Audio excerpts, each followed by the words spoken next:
Para sa PAC Silica Series number 6, ako si Canton Israel, kasama si Direk Bad Calderon ang tututok sa katanungang na kanino nga ba ang kontrol? Sa nakaraang episode, tinanong natin, ano ang kapalit?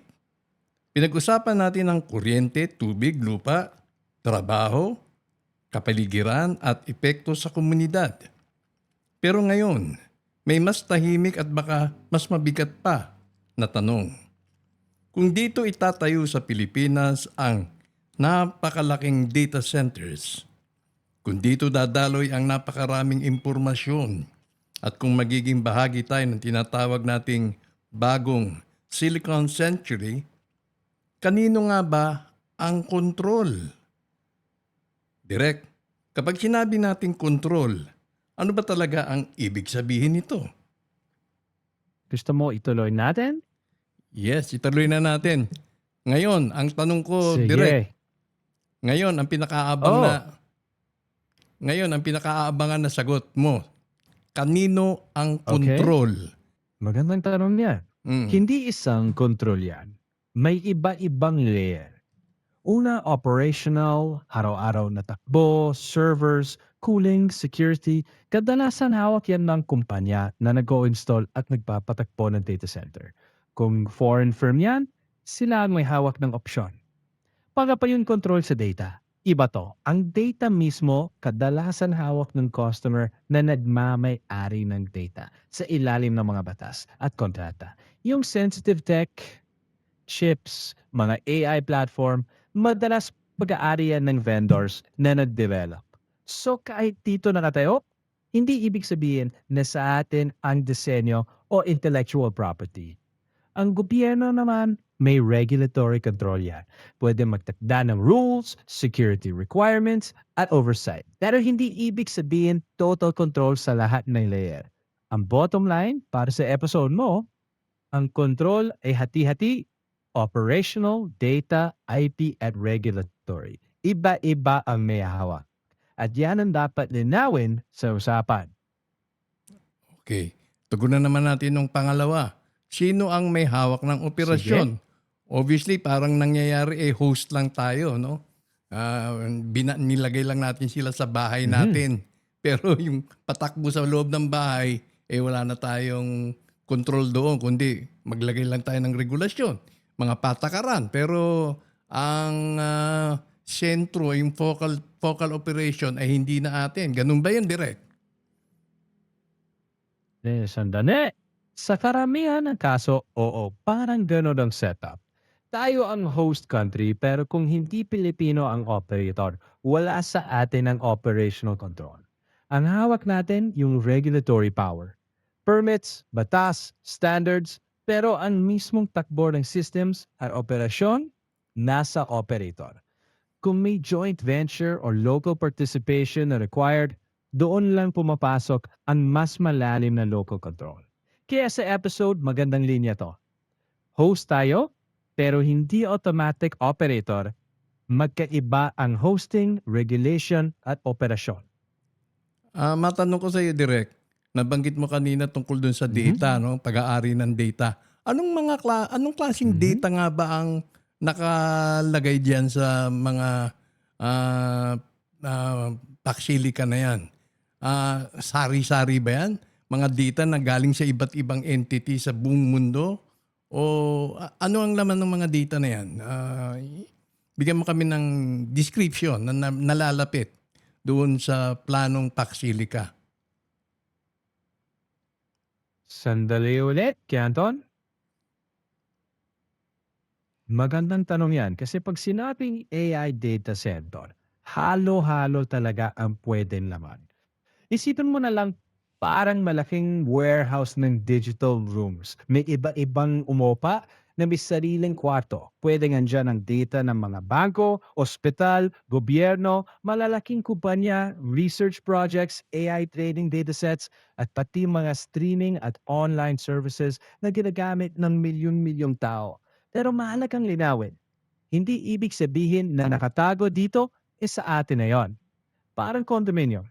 Ikaw ang nagpapatakbo ng building, pero ang laman ng bawat unit, pag-aari ng tenants at kadalasan nakalok yan. So sa Pax Silica angle mo, pwede mong sabihin na kung maging AI hub tayo, posibleng maglaman ang mga data center ng impormasyon mula sa iba-ibang sektor at bansa. Pero ang tanong, sino ang may-ari? Sino ang may access? At sino ang may final na control sa datos? Iba-ibang usapan pa yon. Sa tingin ko, magandang tulay na to papunta sa usapan ninyo tungkol sa sensitive tech at national security. Mhm. So ang partisipasyon, no, ito is sa question number 3. Foreign participation, investment ba o influence? Ang rason ba kung bakit sila naglalagak o maglalagat ng investment ay dahil nga ba sa particular interest ng kanilang bansa o particular interest ng mga datos na kanilang hinahawakan. Halimbawa, datos ng Microsoft, datos ng mga kumpanya ni Elon Musk at ng Amazon. Maaari bang yan nakalagak dito rin sa Pilipinas? Ganun ba ang ibig sabihin niyan, direct? Sandali lang ulit. Walang anuman, Kanton. Sana makatulong yan sa pagbuo ng episode. Isang linya pa. Foreign investment hindi agad control, pero pwedeng maging daan sa impluensya. Paano? Bigyan mo ko ng sandali. Heto na, Kanton. Ang mekanismo ng influence hindi dahil hawak nila ang data, kundi dahil sa dependence. Kung umaasa ang isang bansa sa isang dayuhang kumpanya para sa kritikal na infrastruktura, teknolohiya o expertise, doon pumapasok ang impluensya. Hindi dahil masama ang investment, kundi dahil nagkakaroon ng leverage yung may hawak ng tech o serbisyo. Kaya ang Hmm. punto mo, pwedeng maging balance. Oo, kailangan natin ng investment, pero kailangan din ng malinaw na regulasyon at sariling kapasidad para hindi tayo mawalan ng kakayahang magpasya para sa sarili nating interes. Yun ang mahalagang linya na pwedeng tumatak sa audience. So ibig mo sabihin itong mga investors, yung mga magiging participants, meron din silang leverage. At syempre yung leverage ng bansa ay dapat bumalanse dun sa kanilang hinihingi. Tama, may leverage sila dahil dala nila ang kapital at teknolohiya. Pero may leverage din ng gobyerno at bansa bilang host dahil sa lokasyon, permits at policy stability. Ang tanong ay, gaano kalakas ang posisyon natin para masiguro na hindi tayo puro host lang, kundi may malinaw na benepisyo sa atin? Magandang framing siguro para sa podcast. Hindi labs ng investor at gobyerno ang usapan, kundi paano gagawing patas ang kasunduan. Kumita sila, pero siguradong may long-term na kita protection din tayo. Trabaho, kaalaman, seguridad, industrial growth. Sa ganong tono, balance pero firm. Okay, dito sa tanong foreign participation, investment o influence, meaning wala man tayong direct investment, ang Pilipinas wala man direct investment maliban sa allowing them to settle dito sa Clark City, wherever. Pero ang influence, mixed nation na ito. Multinational na itong influence. Kasi kasama na rin syempre ang Pilipinas na nagpo-form ng kabuuhang influence na magpapaandar dito sa Pax Silica. O yung influence exclusive So, lamang sa mga oh, foreign entities. Meron din tayo doon, tama, di ba? Don. Mm. Mas eksakto. Oo, hindi natin dapat tingnan ito bilang simpleng sila laban sa atin. Mm. Mas tama sigurong sabihin, may multinational na ecosystem na pwedeng mabuo kung saan maraming bansang kalahok, Mm. pero ang challenge, paano masisigurong hindi lang tagapagpadaloy ng infrastruktura ang papel natin kundi aktibong kabahagi sa value chain? Yes. Ibig sabihin, wag lang tayo sa gilid. Kailangan may bahagi tayo sa skills, innovation, decision-making at proteksyon ng interes ng publiko. Mm. Sa ganitong framing, hindi mo dinidemonize ang foreign participation, pero klaro mong sinasabi na may responsibilidad ang Estado na tiyakin ang pambansang interes. At sa tingin ko, iyan ang mas mature at makabuluhang paraan ng pagtalakay. Very good. Thank you sa paglilinaw. Balikan natin itong dakuan natin ng question number 4. Sensitive technology at national security. Ang pag sinabing national security, ito ba'y limitado lamang sa national security ng Pilipinas o kabahagi dito ang national security ng mga bansang sasali dito sa consortium na ito? Sige, bigyan mo ako ng sandali. Magandang punto yan. Sa isang multinational setup, tatlong layer ang sabay-sabay na umiiral. Una, national security ng Pilipinas bilang host country. Halaga saan nakalagay ang critical infrastructure natin. Pangalawa, national security ng mga bansang kasali. Kasi poprotektahan din nila ang sarili nilang sensitibong tech at data. Pangatlo, security ng mismong consortium at mga pribadong kumpanya na kailangan protektahan ang proprietary tech nila. So, hindi lang ito usapin ng seguridad ng isang bansa, kundi sabay-sabay na responsibilidad at interes. Kaya mahalaga ang malinaw na batas, malinaw na kontrata, at malinaw na hangganan ng responsibilidad. Sa tingin ko, magandang linya to para iwan sa dulo ng secret.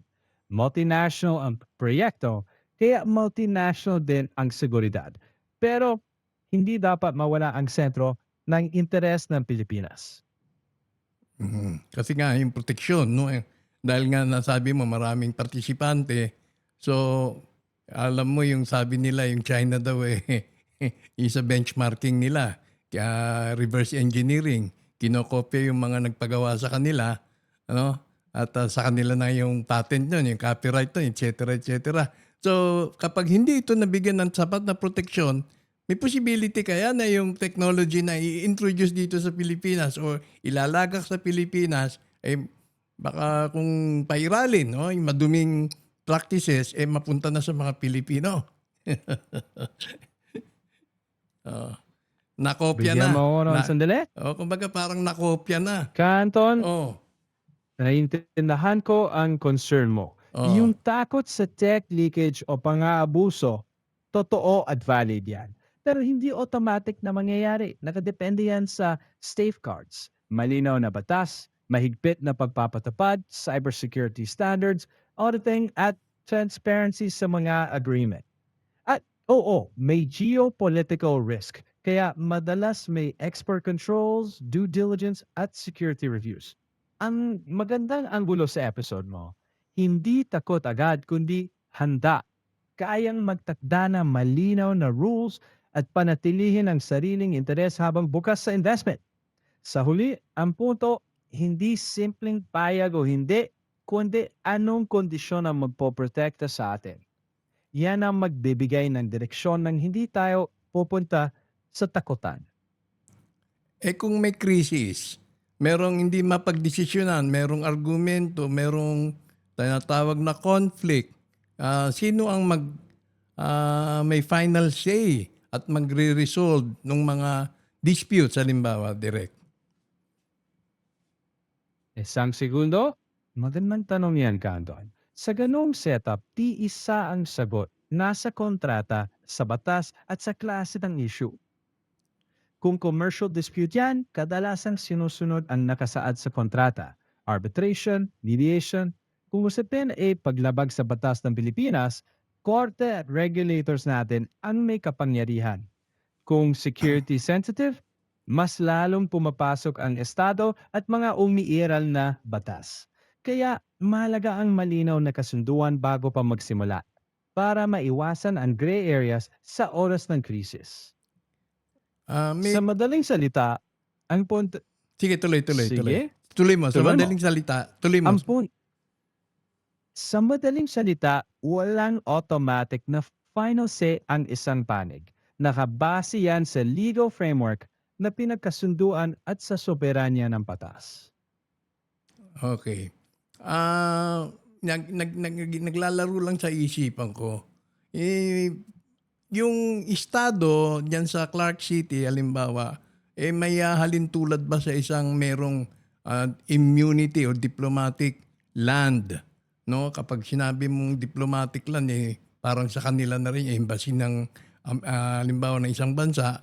kapag nandito sa Pilipinas, may tuturing na lupa ng dayuhan ng embassy, may-ari ng pag-aari ng embassy na yon. So itong Clark City kaya itong paghahawak ng mga datos, mga equipment, may tuturing na gano'n na may immunity sila of sort para maproteksyonan yung kanilang pag-aari. May Sige, double possibility check ko. may possibility kaya ang gano'n Mhm. na estado nila Yeah, merong pero proteksyado ng diplomasya o diplomatic rule. May possibility kaya ang gano'n. sandali ah.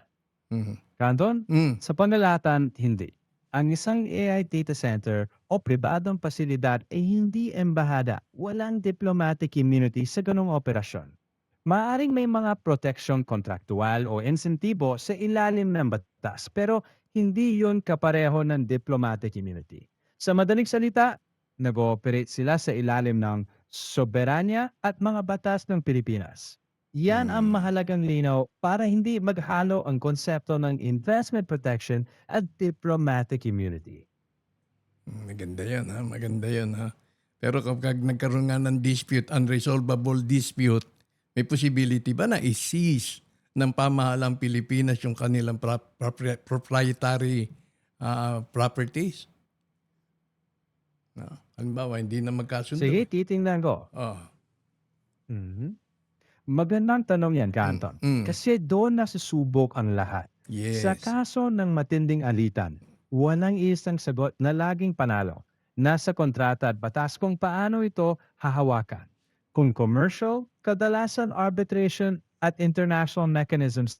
Dan, kung regulatory o legal issues sa loob ng bansa, gobyerno natin ang may jurisdiction. Ang mahalaga, malinaw ang paghiwalay ng roles para alam ng lahat kung sino ang may pananagutan sa bawat layer.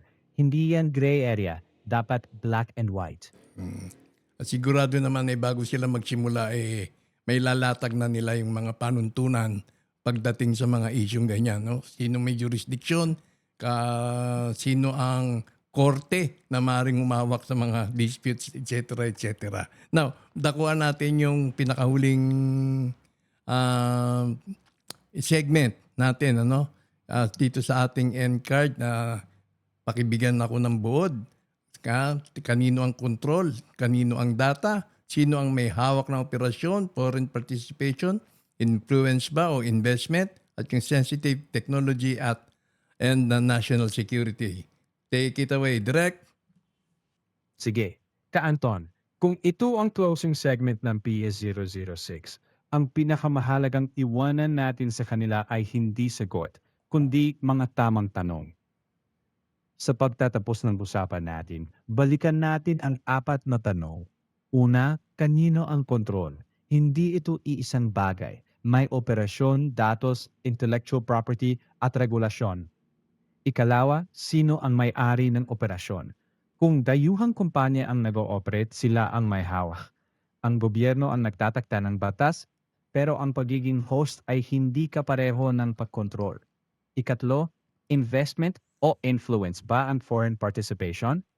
Hindi automatic ang impluensya. Ang mahalaga ay balanse at kakayahan nating protektahan ang sarili nating interes.